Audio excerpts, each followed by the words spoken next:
नमस्कार, मैं हूं सौरभ त्रिपाठी। आप देख रहे हैं इंडिया न्यूज उत्तर प्रदेश उत्तराखंड। अयोध्या का मर्यादा पुरुषोत्तम श्री राम इंटरनेशनल एयरपोर्ट करीब बनकर तैयार है। इसका टर्मिनल का डिजाइन राम मंदिर जैसा है। 22 जनवरी को रामलला की प्राण प्रतिष्ठा से पहले इसे शुरू कर दिया जाएगा। इससे पहले सीएम योगी आदित्यनाथ का वहां पर पहुंचे, निरीक्षण उन्होंने किया और इससे पहले सीएम योगी ने हनुमानगढ़ी और रामलला के दर्शन पूजन किए। सीएम योगी आदित्यनाथ के साथ केंद्रीय नागरिक उड्डयन मंत्री ज्योतिरादित्य सिंधिया और केंद्रीय राज्य मंत्री जनरल वीके सिंह भी मौजूद रहे। सभी ने एयरपोर्ट के निरीक्षण का काम को देखा, जायजा लिया। टर्मिनल बिल्डिंग में एयरपोर्ट अथॉरिटी के अधिकारियों के साथ समीक्षा बैठक भी की। सीएम योगी आदित्यनाथ और मंत्रियों के निरीक्षण के बाद एयरपोर्ट के उद्घाटन और उड़ान की डेट जल्द तय होगी और इसके बाद ही किराया भी तय किया जाएगा। वहीं एयरपोर्ट के अधिकारियों ने बताया कि सबसे पहले भारतीय एयरलाइंस कंपनी इंडिगो दिल्ली और अहमदाबाद के लिए फ्लाइट शुरू करेगी। दिल्ली के लिए रोज और अहमदाबाद के लिए हफ्ते में 3 दिन फ्लाइट मिलेगी। बता दें कि सरकार 320 करोड़ की लागत से श्री राम एयरपोर्ट बना रही है। एयरपोर्ट अथॉरिटी ऑफ इंडिया के अनुसार एयरपोर्ट की बिल्डिंग राम मंदिर की तर्ज पर बनाई जा रही है। एयरपोर्ट का मुख्य भवन राजस्थान के बंशी पहाड़पुर के पत्थरों से बनाया जा रहा है। एयरपोर्ट का निर्माण 3 फेज में किया जा रहा है।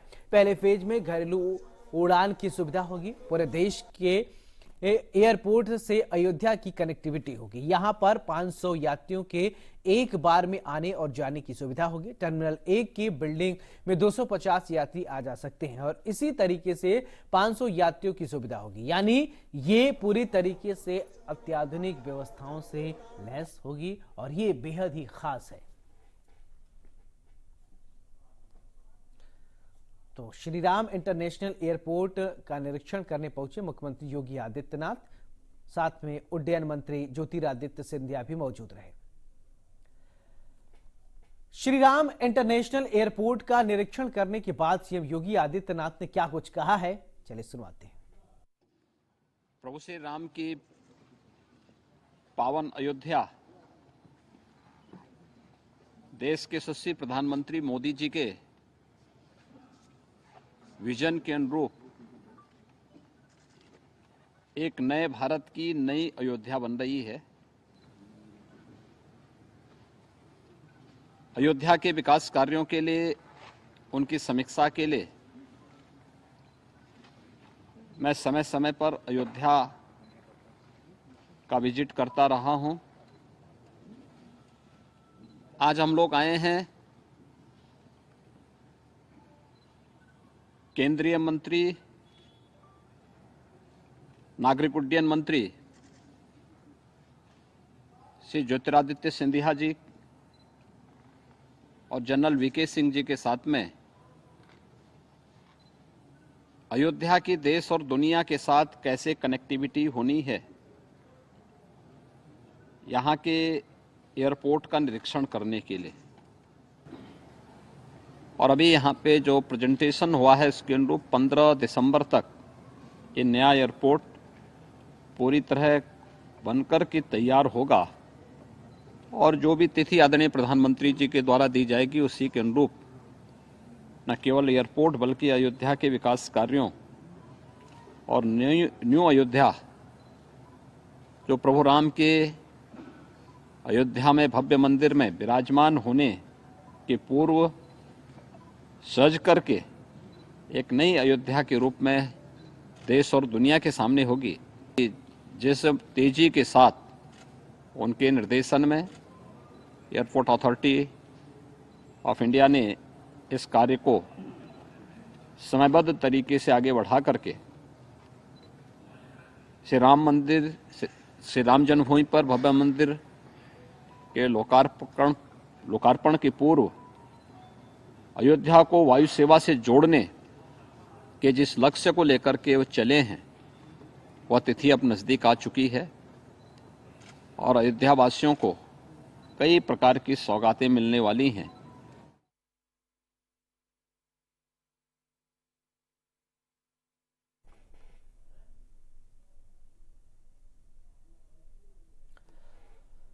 तो अयोध्या में अगर बात किया जाए तो अयोध्या हर तरीके से अब तैयार है। भगवान रामलला के प्राण प्रतिष्ठा से पहले पूरी व्यवस्थाएं की जा रही हैं। Airport Shri Ram international airport लगभग बनकर तैयार है, बस शुरू हो जाएगा। अब देखा जाए तो सारी व्यवस्थाएं हैं और इन व्यवस्थाओं को लेकर अगर आज मुख्यमंत्री योगी आदित्यनाथ एयरपोर्ट का निरीक्षण करने पहुंचे कि आखिरकार एयरपोर्ट जो बनाया जा रहा है वो कितना बना है, किस तरीके से है। मुख्यमंत्री योगी आदित्यनाथ के साथ उड्डयन मंत्री ज्योतिरादित्य सिंधिया भी मौजूद रहे, जनरल वीके सिंह भी साथ में मौजूद रहे। ये अलग अलग 5 तस्वीरें हम आपको दिखा रहे हैं। हनुमानगढ़ी में दर्शन पूजन करने के दरमियान की तस्वीर है और इसके अलावा तस्वीर आप देख रहे हैं रामलला की पूजा अर्चना करने के दरमियान की तस्वीर है और राम मंदिर का जायजा लेते हुए तस्वीर आप देख रहे हैं। और श्री राम एयरपोर्ट पर बताया जा रहा है कि किस तरीके से निरीक्षण करने के दरमियान की ये तस्वीर हम आपको दिखा रहे हैं। ये बड़ी जानकारी इस वक्त आप देख रहे हैं।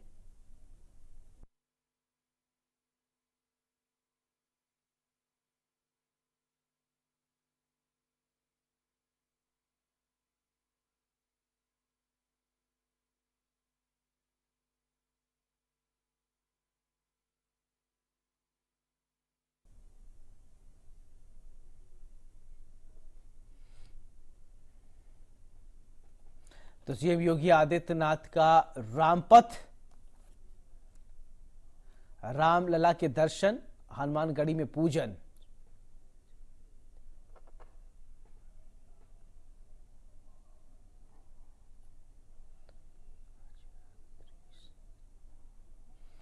तो ये रामलला की अगर बात किया जाए प्राण प्रतिष्ठा से पहले की आप तस्वीर, अलग अलग तस्वीर देख पा रहे हैं। मुख्यमंत्री योगी आदित्यनाथ श्री राम इंटरनेशनल एयरपोर्ट पर पहुंचे, वहां पर देखिए किस तरीके से निर्माण कार्य चल रहा है। और इससे पहले अगर बात किया जाए प्राण प्रतिष्ठा की तो अयोध्या पूरी तरीके से तैयार है। रामलला के दर्शन भी मुख्यमंत्री योगी आदित्यनाथ ने किया। ये देखिए 5 अलग अलग तस्वीरें हम आपको दिखा रहे हैं। हनुमानगढ़ी में दर्शन पूजन, फिर इसके बाद रामलला की पूजा अर्चना करते हुए तस्वीर आप देख पा रहे हैं। ये अलग अलग तस्वीर हम आपको दिखा रहे हैं। तो अगर बात किया जाए तो अयोध्या तो पूरी तरीके से व्यवस्थाएं तैयार हैं और ये कोशिश है कि और ज्यादा अयोध्या को संवारा जाए, सजाया जाए, क्योंकि राम भक्त सिर्फ भारत ही नहीं दुनिया के कोने कोने में राम भक्त रहते हैं। तो इस बार जो है प्राण प्रतिष्ठा की अगर बात करें तो 500 साल तक लोगों ने इंतजार किया राम मंदिर बनने के लिए कि कब प्राण प्रतिष्ठा हो, एक राम मंदिर कब बने, इसको लेकर भी पूरी संघर्ष खूब आपने देखा किस तरीके से। अब वो शुभ घड़ी नजदीक आ गई है जब रामलला की प्राण प्रतिष्ठा का ये जो कार्यक्रम रखा गया है। और इससे पहले आपको बता दें कि मकर संक्रांति से अगर लेकर 22 तारीख तक प्रदेश के अलग अलग मंदिरों में रामचरितमानस, फिर हनुमान चालीसा पाठ का ये एक विधान किया गया है। और मतलब पूरे प्राण प्रतिष्ठा से पहले पूरी ऐसी व्यवस्था की गई है कि उत्तर प्रदेश राममय रहे।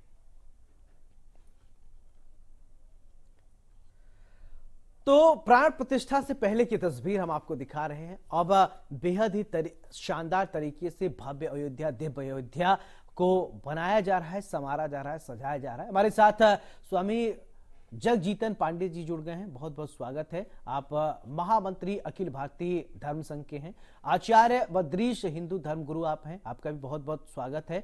चर्चा की शुरुआत स्वामी जगजीतन पांडे जी मैं आपसे करना चाहता हूं कि आज मुख्यमंत्री योगी आदित्यनाथ श्री राम इंटरनेशनल एयरपोर्ट पर पहुंचे और निरीक्षण किया कि किस तरीके से व्यवस्थाएं की जा रही हैं, यानी भगवान रामलला के प्राण प्रतिष्ठा से पहले सारी व्यवस्थाएं दुरुस्त करने की तैयारी है और देश दुनिया से लोग आएंगे। और कैसे आप इस यात्रा को देख रहे हैं आज मुख्यमंत्री के इस दौरे को, फिर इसके बाद धर्म पर बात करेंगे। देखिए, ये बहुत प्रसन्नता की बात है और इससे बल्कि प्रसन्नता की बात कुछ हो ही नहीं सकती है कि 500 वर्षों की प्रतीक्षा के बाद हमारे रामलला अपने भव्य मंदिर में विराजने जा रहे हैं जी। और ऐसे उत्सव में पूरे भारत नहीं पूरे विश्व के जो रामलला के भक्त हैं आएंगे। तो जो विदेशों में बस रहे हैं और उनकी अपार श्रद्धा आस्था निष्ठा है भगवान राम में, तो उनके लिए व्यवस्था करना सरकार का दायित्व है। और ये भी संयोग है कि प्रदेश के मुखिया स्वयं संत हैं और राम भक्त हैं, तो ऐसे में तो सारी सुविधाएं होनी ही चाहिए और उसी के अनुरूप हो रही है। और ये सुविधाएं और बढ़ेंगी, बढ़ती जाएंगी। हमारे मुख्यमंत्री जी और प्रधानमंत्री जी दोनों लोग लगे हुए हैं कि व्यवस्थाएं जो पहले हुआ करती थी राम राज्य के समय, उस तरह की सारी व्यवस्थाएं अयोध्या में हों, उसके लिए दृढ़ संकल्पित हैं हमारे मुख्यमंत्री जी और प्रधानमंत्री जी। उसी क्रम में यह यात्रा है, यह निरीक्षण है और ये एयरपोर्ट का जो कार्य चल रहा है उसी चलिए ठीक है प्रसन्नता का विषय है। आज मुख्यमंत्री जी स्वयं निरीक्षण कर रहे थे कि जो रामलला की मंदिर की प्राण प्रतिष्ठा का महोत्सव होने वाला है उससे पहले सारी व्यवस्थाएं दुरुस्त हो जाएं। ये जो राम भक्त हैं आए तो उनको किसी भी तरह का कठिनाई न हो, सुगमता से दर्शन कर सकें और प्रसन्नता से अपने घर वापसी जा सकें। बिल्कुल। आचार्य बद्रीश जी, मेरा सवाल ये कि जैसा कि अभी स्वामी जगजीतन पांडे जी कह रहे थे कि हमारे प्रदेश के मुखिया योगी आदित्यनाथ एक संत है, क्या कभी किसी ने ये कल्पना की होगी कि राम मंदिर निर्माण जब होगा प्रदेश के मुखिया एक संत होंगे, अयोध्या में भी इंटरनेशनल एयरपोर्ट बनेगा, अयोध्या इस तरीके से संवारी जाएगी, सजाई जाएगी, या इस तरीके से विकसित अयोध्या हो जाएगी जिसका नाम देश दुनिया के हर एक कोने कोने तक होगा? क्या कभी ऐसी कल्पना की गई? भगवान राम की तो नगरी है, लेकिन जिस तरीके से अयोध्या अब विकसित हो जाएगी, क्या ऐसा कल्पना किया था आप लोगों ने? रामाय रामभद्राय रामचंद्राय वेदसे श्री रघुनाथाय नाथाय सीताय पते नमः। आज अत्यंत हर्ष का विषय है। हमारे पूर्वज ऋषियों ने जो तपस्या की थी, जैसे हमारे योगी जी के गुरु जी थे श्री अवैधनाथ जी महाराज, बहुत समय तक सांसद रहे और राम जन्मभूमि के वो प्रेरणा स्रोत रहे। और उन्होंने जिन शिष्य को दीक्षित किया उनका नाम रखा योगी आदित्यनाथ। आदित्य माने होता है सूर्य, और ये सूर्यवंशी भगवान श्री राम जी के ऊपर मंदिर को लेकर के जिस प्रकार का लगभग 500 वर्षों से ज्यादा ही गर्मा गर्म विवाद चल रहा था, इस बीच हम राम मंदिर कई बार बना सके लेकिन फिर तोड़ा गया।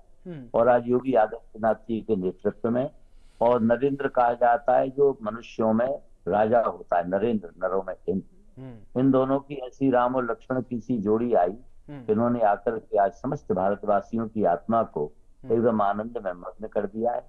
राम मंदिर की ये मार्ग इसीलिए प्रशस्त हो पाया, बेला आ पाई, क्योंकि जो वातावरण बनाया गया, अगर वो वातावरण ना बनता तो न्यायविद जो है वो न्यायाधीश भी निर्णय देने में सक्षम रहे।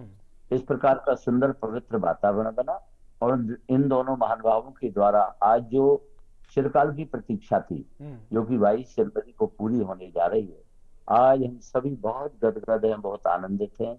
मेरे पास भी आपको मैं दिखा दूं, श्री राम मंदिर में जो आज भगवान रामलला विराजमान होने वाले हैं, उनकी प्राण प्रतिष्ठा का ये निमंत्रण आ चुका है। हमारे लगभग 4000 संत, जितने भी हमारे धर्माचार्य हैं, कथावाचक हैं, केवल जैसा आपने बताया देश ही नहीं पूरे विश्व से अनेक देशों में सभी लोग उत्साहित हैं कि हम कब जाकर के इस अत्यंत अद्भुत भगवान के प्राण प्रतिष्ठा महोत्सव में अपनी उपस्थिति दर्ज करा के अपने आप को धन्य करें। आज अयोध्या में जिस प्रकार से दीप शिखा ऐसी जलाई गई कि लगा कि भगवान श्री रामलला जैसे लंका जीत करके आए हैं, और वह बेला भी आ गई है कि जिसकी हमको चिरकाल से प्रतीक्षा थी।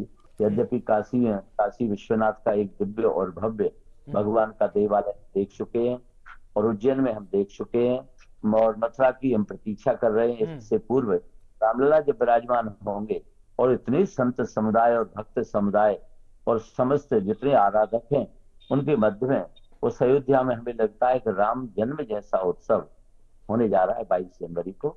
मैं सभी देशवासियों को आपके चैनल के माध्यम से बहुत बहुत बधाई देता हूं। यद्यपि सभी का आना संभव नहीं है, पर मन से सभी, मुझे पूरा विश्वास है, उस समारोह में बिल्कुल। उपस्थित रहेंगे। बहुत बहुत बधाई। ठीक।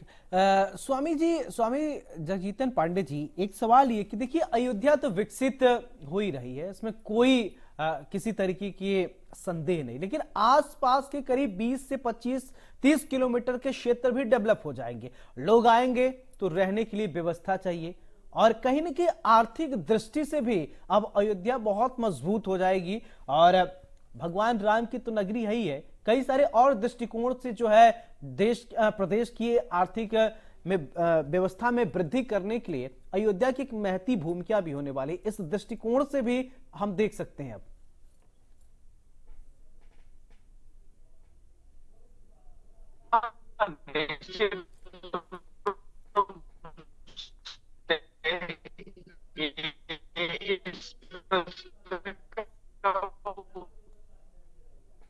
उत्तर देने से पक्का प्रश्न था, शायद वो समझ नहीं चाहूंगा कि निश्चित रूप से कोई लला का प्राण प्रतिष्ठा होगा तो कोई संत मुखिया होंगे। तो ये आप ये समझिए कि भगवान राम की कृपा से ही संभव हो पा रहा है। यह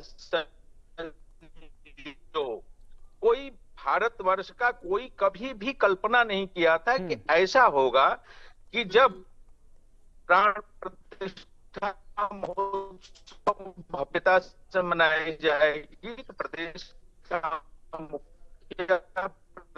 का मुख्यमंत्री एक संत होगा, राम भक्त होगा, समर्पित होगा, लगभग लगते हैं। और जैसा आपका अभी दूसरा वाला ये प्रश्न था कि वहां की 20 किलोमीटर की परिधि में सारे स्थान डेवलप किए जा रहे हैं और वो विकसित होंगे, तो निश्चित रूप से आर्थिक स्वरूप बदल जाएगा। क्षेत्र तो बदल ही रहा है, आसपास के जितने लोग हैं उनको रोजगार मिलेगा। लोग आएंगे तो फूल माला वाले, पूजा सामग्री वाले, रुकने वाले, भोजन वाले, सब्जी वाले, तरह तरह के लोगों को रोजगार मिलेगा। तरह तरह के अनुष्ठान होंगे, पूजन होंगे, भागवत कथाएं होंगी, राम कथाएं होंगी। तो बाहर से देख बिल्कुल आचार्य जी, एक गोस्वामी तुलसीदास जी ने कहा है, देव पूजी पद कमल तुम्हारे, सूर्य नर मनु सब होय सुखारे। यानी इस बात से आचार्य बद्रीश जी, ये कहीं न कहीं अब सटीक साबित हो रहा है अयोध्या के, तो जहां पर लोग हैं अब लोग सुखी भी होंगे, समृद्धशाली भी हो जाएंगे भगवान रामलला की प्राण प्रतिष्ठा के बाद। जब से भगवान श्री राम की चर्चा प्रारंभ हमारे राष्ट्र में हुई है, जब से विश्व हिंदू परिषद ने इस कदम को आगे बढ़ाया है, हिंदू जनमानस को जब से इनको जगाया है, हमारे स्वामी वामदेव जी महाराज ने वृंदावन से नेतृत्व प्रारंभ किया, अनेक संतों को साथ में लेकर के ये जो अलख जगाई गई है, तभी से सबके मन में एकदम सुख, आनंद और प्रेम की अनुभूति होने लगी। और जहाँ धर्म की बात है, रामो विग्रहवान धर्मा, भगवान श्री राम साक्षात धर्म की प्रतिमूर्ति है। भगवान श्री राम ने धर्म की स्थापना के लिए ही इस पृथ्वी पर अवतार लिया था, और उनका जो नाम है मर्यादा पुरुषोत्तम नाम से जाना जाता है। हमारे श्री कृष्ण लीला पुरुषोत्तम जाने जाते हैं। जिस मर्यादा के साथ हमारे इस संपूर्ण मानव जाति में, हमारे भागवत में वर्णन आता है भगवान राम किस लिए आए। कोई कहेगा रावण को मारना है, पर भागवत का सिद्धांत है कितनी रावण कोई बहुत बड़ी समस्या नहीं थी, क्योंकि रावण को मारने के लिए एक अवतार पहले से मौजूद था परशुराम जी का। कोई कहे परशुराम कमजोर थे, तो परशुराम जी ने जिस सहस्रार्जुन ने रावण को सहज में पकड़ करके अपने यहाँ बंदी बना लिया था, बड़ी मुश्किल से, बड़ी मशक्कतों से लोगों की प्रार्थना पर छोड़ा था, और उस सहस्रार्जुन की 1000 भुजाओं को परशुराम जी ने गाजर मूली के गट्ठर की तरह कतर दिया था। तो बल और पौरुष की दृष्टि से एक अवतार मौजूद था, फिर भगवान श्री राम के अवतार को रिपीट करने की क्या जरूरत थी, क्योंकि उस समय मानवीय मूल्यों का ह्रास हो रहा था। तो हमारे भागवत का सिद्धांत है मर्त्यावतार मर्त्य शिक्षणम रक्षो बधाई न केवलम विभु। भगवान का मनुष्य अवतार जो रामावतार हुआ, वो मनुष्यों को, मानवों को मानवीय सिद्धांतों, मानवीय मूल्यों को और मानवीय जो धर्म है उसकी स्थापना के लिए भगवान श्री राम रूप में पधारे।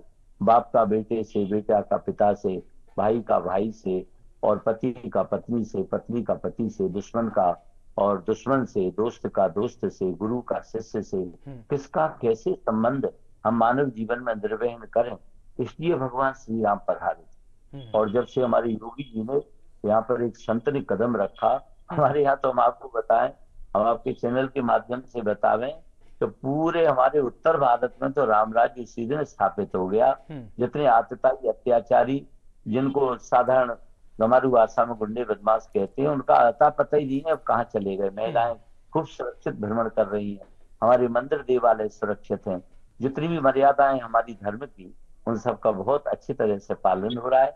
और इसीलिए राम जी विराजमान होकर अब राम राज्य की स्थापना करने जा रहे हैं। स्वामी जी, एक मेरा सवाल है कि कुछ लोग कह रहे थे, मैं उनको सुन रहा था, कि भगवान राम जन जन के हृदय में विराजमान है, तो कह रहे थे जब हर जगह भगवान राम है तो प्राण प्रतिष्ठा की क्या जरूरत पड़ गई? जब हर किसी के हृदय में भगवान राम है, तो जन जन में राम है, कण कण में राम है, तो प्राण प्रतिष्ठा की क्या जरूरत पड़ गई?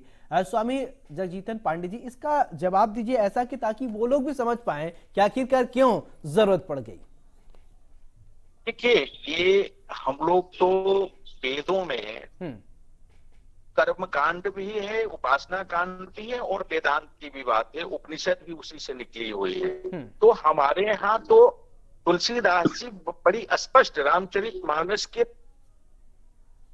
पूर्वार्ध भाग में प्रारंभ ही करते हैं, तो इसका उत्तर दे रहे हैं कि हम दोनों रूप से पूजते हैं भगवान को, साकार भी और निराकार भी। निश्चित रूप से हम मानते हैं कि मानव नहीं, जीव जंतु, पेड़ पौधे, नदी पहाड़ जितने हैं, सब में भगवान का वास है। वो गॉड पार्टिकल्स की बात हो रही थी ना, अभी विज्ञान भी उसको प्रूफ किया कि हर कण में है, कण कण में मानते हैं कि भगवान का वास है। परंतु एक जब उपासना हम करने चलते हैं तो कोई एक आकार तो चाहिए ना, तभी जाकर के हमारी ध्यान लगता है वहां, तभी जाकर के एकत्रित होते हैं। एक ऊर्जा का केंद्र, एक शक्ति का केंद्र, एक मान बिंदु हम बनाते हैं कि ये हमारे स्थान है, ये मंदिर है, ये विग्रह है, ये देवता है। तो इसके नाते और चिन्हित हम कैसे करेंगे कि भगवान राम का जन्म स्थान कौन सा है, भगवान कृष्ण का जन्म स्थान कौन सा है? तो निश्चित रूप से प्रत्येक कण, व्यक्ति में ही नहीं, कण कण में भगवान की बात सनातन धर्म करता है कि प्रत्येक कण में है। लेकिन कुछ स्थान होते हैं विशेष, जैसे तीर्थ हैं, नदियां हैं, तो क्यों हैं तीर्थ? क्यों?